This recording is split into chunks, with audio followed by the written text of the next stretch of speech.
Hi, my name is Huang, and today I'm gonna show a new update that has been added to SAC version 2023.08.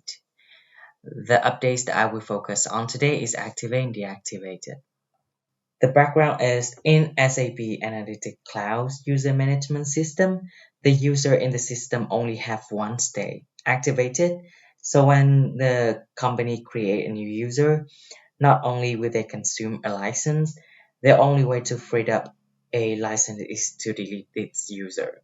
So now the user will have the activated and deactivated status.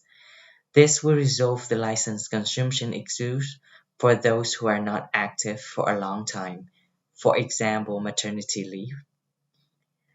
This deactivated user cannot log into this SAC system.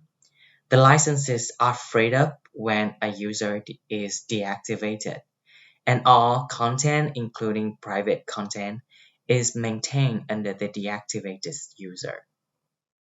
In the navigation bar, you can go to Security and then User. There's a lot of user over here, and you can toggle on the user that you want to deactivate it, and then hit the Deactivated button over here. And you can hit the deactivate to deactivate the user, but I'm not gonna deactivate myself.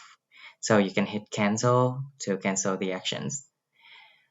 In case that you want to reactivate the user again, you can toggle the user that has been deactivated and select deactivate user.